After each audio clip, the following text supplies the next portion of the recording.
सुप्रभात विद्यार्थीगण। आज हम पढ़ने जा रहे हैं कक्षा 8 की जो वसंत पुस्तक है उसका 5वां पाठ चींटियों की अनूठी दुनिया।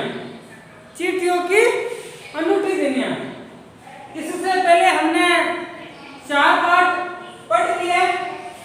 देखिए मैं वापस से बार बार रिवीजन इसलिए कर रहा हूँ ताकि आप निरंतर पढ़ते रहेंगे, अभ्यास करते रहेंगे तो आपको पाठ का नाम और कवि का नाम, लेखक का नाम या कहानी का नाम याद हो जाएगा। पहला पाठ पढ़ा था हमने, आप ही सोचो, पहले आप सोचो फिर मैं लिख रहा हूँ। अपने माइंड में घुमाओ, पहला चैप्टर कौन सा था? सोच लिया? लिखूं मैं? पहला था ध्वनि। क्या है ध्वनि? कविता है। किसने लिखा? ध्वनि कविता किसने लिखी? माइंड में लाओ बात, स्मरण करो। सूर्यकांत त्रिपाठी ने लिखा। सूर्यकांत त्रिपाठी निराला। छायावादी कवि थे, ध्यान रखना, निराला। सेकंड पार्ट बताओ। लाख की चूड़ियां पढ़ा था ना? लाख की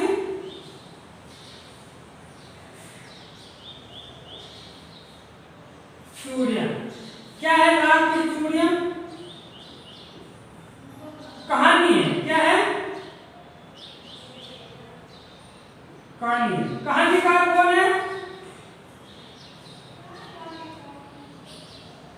कामताना। बदलू काका होता है, लेखक होता है। अधिकांश जब गर्मी की छुट्टियों में वो अपने ननिहाल में जाता है तो उनका अधिकतर समय उस बदलू काका के पास ही बीतता है। बदलू काका उसे आम खिलाते थे, गाय के दूध की जो मलाई है वो बचा के रखते थे। फिर धीरे धीरे जो लाख की चूड़ियां का काम है वो बंद हो जाता है, हैं? वही दिया हुआ इसमें। फिर वो बेरोजगार हो जाता है। कौन? बदलू काका। ये पाठ आपने पढ़ा होगा। तीसरा देख लिया, बहुत ही रोचक पाठ, अच्छा पाठ, बस की याद आ गया। क्योंकि सीट हम सीट में जैसे लग रहा है कि सारी बस यही रीजन है। क्या था?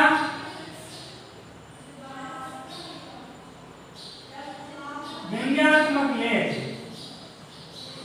इसके ऊपर कहा गया ये पाठ पूरा का पूरा वे व्यक्ति जो कंजूसी प्रवृत्ति के होते हैं, उन्होंने कहा ना कि एक टायर बदलने के बदले एक जिंदगी भर जान जोखिम जान को जोखिम में डालकर चल रहे थे, यात्रा कर रहे थे, लेकिन उन्होंने बस का टायर नहीं बदला। किसने लिखा?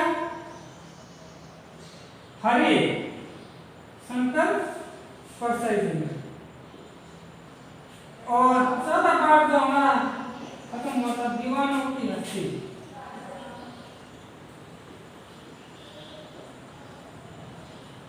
हस्ती का मतलब अस्तित्व, दीवानों का मतलब जो स्वतंत्रता सेनानी थे, दीवानों की हस्ती। क्या है ये? कविता है। किसने लिखी? दीवानों की हस्ती किसने लिखी? भगवती चरण वर्मा ने। किसने लिखी? भगवती चरण वर्मा।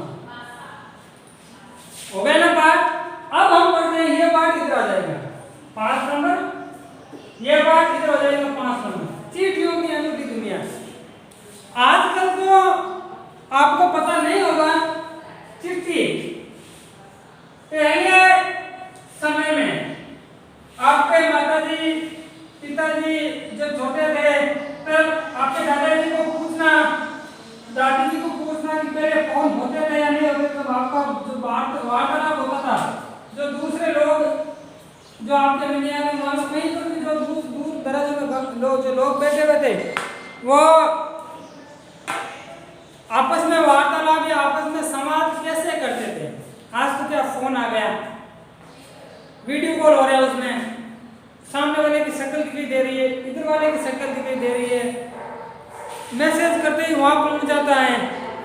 5 सेकंड या 10 सेकंड यहाँ से क्लिक करते ही व्हाट्सएप के जरिए, ईमेल के जरिए, संदेश के जरिए क्लिक करते ही यहाँ का मैसेज वहाँ, चाहे लेके चाहे दुनिया के किसी भी कोने में हमारा रिश्तेदार या परिजन बैठे हो वहां पहुंच जाता है। आज के जो आधुनिक जमाने में तो ऐसी परिस्थिति है, लेकिन अरविंद कुमार है वो चिट्ठियों की अनूठी दुनिया बता रहे हैं। चिट्ठियों का मतलब होता है जो पत्र लेखन होता है, जो हम पहले जमाने में जो फोन संदेश ईमेल वगैरह नहीं होते थे तब चिट्ठी लिखते थे, 10-15 दिन 20 दिन महीने भर बाद यहाँ से वहाँ पहुँचती थी, तो देखते थे कितने दिन पहले भेजी हुई थी। चिट्ठियों की अनूठी, अनूठी का मतलब होता है अनोखी दुनिया, यानी संसार ये निबंध है, निबंध है, निबंध का मतलब तो बंधन रहे, इसमें आप कितना भी बड़ा लिखो, ये विधा है, इसमें आप कितना भी बड़ा लिखो, निबंध एक बंधन नहीं है, न तो छंदों का बंधन है, न इसमें गाया जाता है, इसको कोई बंधन नहीं है।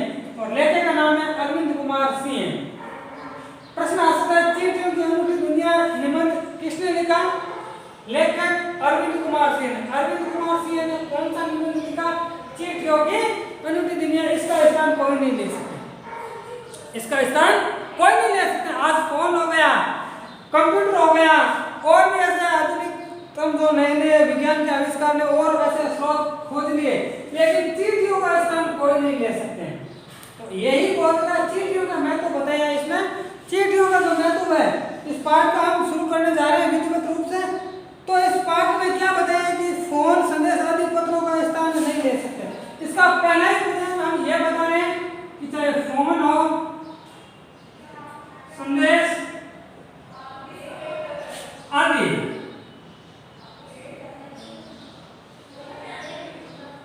पत्रों का स्थान नहीं ले सकते। मतलब जो कमी पत्रों की हुई है उस कमी को पूरा नहीं कर सकते हैं। जैसे मान लो मैं अपनी भाषा में नॉर्मल एग्जाम्पल दे रहा हूँ। जैसे मान लो अभी हाल ही में भारतीय जो पूर्व क्रिकेटर महेंद्र सिंह धोनी ने संन्यास ले लिया ना, तो जो महेंद्र सिंह की धोनी की अपने इंडिया की टीम में क्या हो गई, कमी खल गई। तो अब ये बताओ कि ऐसा कोई मानव प्लेयर आएगा जो धोनी की कमी को पूरा कर सकता है? कोई नहीं, क्योंकि उन्होंने भारत को विश्व विजेता बनाया था, वर्ल्ड कप दिलाया था, T20 का भी वर्ल्ड कप दिलाया था, और जो 50 ओवरों का मैच होता वो भी दिलाया था।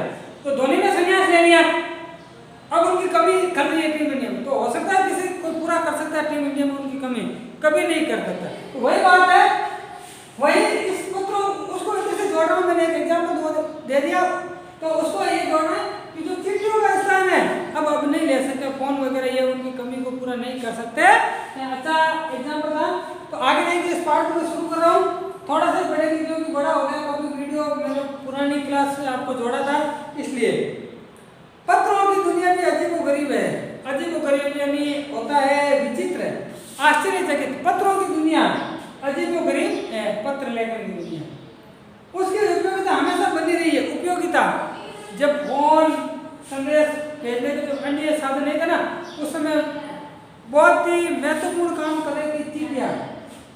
अपने दादाजी को पूछना, रियल बात है, अपने दादाजी को पूछना कि जब आपका जो जवानी चल रही थी, आप जब जवान थे, उस समय आपके जो वार्तालाप का अपने परिजनों से जो संवाद था वो कैसे होता था? वो सीधी सी बात करेंगे, हम बेटा पत्र भेजते थे, चिट्ठियाँ लिखते थे। तो उनकी उपयोगिता हमेशा बनी रहती है। उपयोगिता का मतलब होता है महत्व है। पत्र जो काम कर सकते हैं वह संचार की आधुनिकतम साधन। आधुनिकतम साधन का मतलब होता है आधुनिक वर्तमान जमाने के जो साधन है वो इसके लिए आया है। और संदेश कंप्यूटर की ले लो, आप ईमेल ले लो, वह संचार का मतलब होता है एक दूसरे के बीच में जो संप्रेषण। संचार का आधुनिकतम साधन नहीं कर सकता। क्या नहीं कर सकता है? चिट्ठियों की कमी पूरा नहीं कर सकता। पत्र जैसा संतोष का मतलब होता है चैन, शांति मिलना मन को। फोन या SMS का संदेश कहाँ दे सकता है? अब देखिए, जितनी शांति, जितने मन को चैन पत्रों से मिलता था, उतना शांति आज फोन से नहीं मिलती है। फोन से बात कर रहे हो, संदेश भेज रहे हो कि कहाँ, मान लो किसी को बुलाना है कि कहाँ पहुँचे, कि वे उस स्थान पर, फिर आपके मन में बेचैनी ऐसी रहती है कि कब पहुँच जाएगा, कब आ जाएगा। और जब संदेश मिलता था पत्र के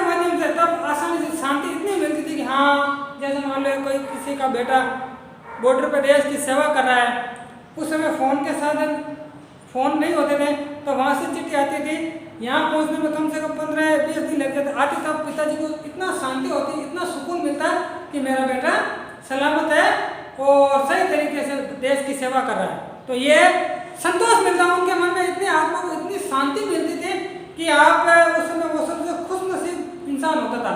वही बात, कितना संतोष मिलता। और आज फोन या एसएमएस से इतना संतोष कहाँ मिलता है, शांति मिलती है उनको। पत्र एक नया सिलसिला शुरू करते हैं, नया सिलसिला का मतलब कर्म। और राजनीति, साहित्य, राजनीति से आप कहते हो पॉलिटिकल, साहित्य जिसे लिटरेचर और कला यानी आर्ट के क्षेत्रों में तमाम विवाद, विवाद का मतलब होता है भिन्न भिन्न मत, मेरा मत और है, तुम्हारा मत और है, किसी और का मत और है। तो भिन्न भिन्न जो विवाद और नई घटनाओं की जड़ भी पत्र होते हैं।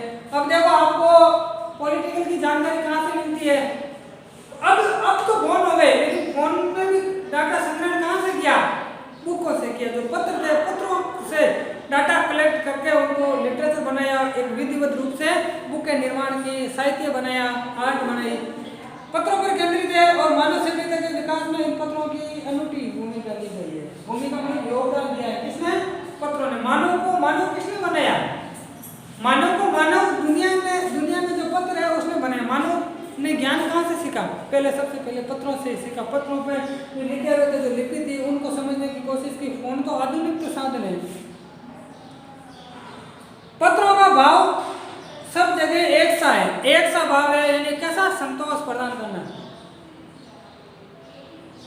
भले ही उसका नाम अलग अलग हो, और पत्रों का नाम भी अलग अलग होता है। कोई उर्दू में लिखते थे, कोई इंग्लिश में लिखते थे, कोई अपनी देसी भाषा में लिखते थे, गुजरात में रहने वाले गुजराती भाषा में भी लिखते थे, तो नाम अलग हो सकते हैं। पत्र को उर्दू में खत, अब देखो उर्दू में क्या कहते थे, खत, संस्कृत में पत्र, कन्नड़ में कागज, तेलुगु में उत्तर, जाबू और लेख तथा तमिल में कटिग कहा जाता है। ये ध्यान रखना, पत्र के नाम में प्रश्न आ जाता है। पत्र को संस्कृत में क्या कहते हैं, पत्र। संस्कृत में पत्र होता है, उसको उर्दू में खत कहते हैं। कन्नड़ जो भाषा होती है कागज, तेलुगु में उत्तम, जाबू और लेख तथा तमिल में कड़ी कहा जाता है। पत्र यादों को सहज करते हैं। आज भी देखते होंगे आप, जो अनुभवी बुजुर्ग है, वो पुराने जमाने के पत्र उनके पास आज भी मिल जाते हैं। अपनी जो सूटकेस होता है, जो बक्सा होता है, उसमें संजो कर रखे होते हैं। वो कितनी यादें ताज़ा कर रहा है। लेकिन फोन के जो मैसेज होते हैं, जो व्हाट्सएप के जो मैसेज होते हैं, उनको इस प्रकार सहज कर नहीं रख सकते हैं। तो जो चिट्ठियाँ होती है उनको सहज कर रखा जा सकता है। चिट्ठियों का जो ज्ञान है उसको आज मैंने अक्सर देखा है कई बुजुर्गों के पास, उनके सूटकेस में पत्र पड़े हुए हैं उनके रिश्तेदारों के। तो कितना अच्छा सुकून मिलता है, उनको देख के कितनी यादें ताज़ा होती है। इसमें किसी को कोई संदेह नहीं है, हर एक अपनी पत्र लेखन कला है और हर एक के पत्रों को अपना दायरा सीमित है। कितना क्राइटेरिया, कितना, जैसे मान लो मैं इस बोर्ड पे कितना लिख सकता हूँ। दुनिया भर में रोज करोड़ों पत्र एक दूसरे को तलाश में तमाम ठिकानों तक पहुंचते थे। पुराने जमाने में एक दिन में करोड़ों पत्र इधर उधर होते थे, अपने को तलाशते थे। जैसे मान लो मैंने यहाँ से किसी को पत्र भेजा, तो वो पत्र अपने को तलाश रहा, अपने मतलब परिजनों को तलाश रहा कि मेरे को कहाँ पहुँचना है, और ये ले जाने का काम कौन करता था, डाकिया करता था। वो पत्रों को किसमें डाला, आप अधिकांश देखा, आपने तो नहीं देखा होगा, गाँव में ऐसा एक बॉक्स लगा हुआ होता लाल रंग का, और यहाँ ऐसे बनी होती है दाल में, यहाँ से हाथ डाल के यहाँ पत्र डाल देते, उनको वापस डाल सकते हैं, इसके अंदर से वापस ये निकाल सकते हैं। तो आज तक हम आज यही पेज पढ़ेंगे, कल हम इससे आगे शुरू करेंगे पत्र या चिट्ठियों की अनूठी दुनिया। इसमें गांधी जी का इमेज दे रखा है, एक और इस बालिका का फोटो दे रखा है। इस पाठ को हम कल विधिवत रूप से आगे और पढ़ेंगे। आज के लिए यही है चिट्ठियों का ज्ञान। अगर आपको पुरानी बातों का संग्रहण करना है, कुछ जानना है, तो अपने जो परिजन है घर में, दादा दादी है, उनसे इसके बारे में डिस्कस कीजिए। धन्यवाद।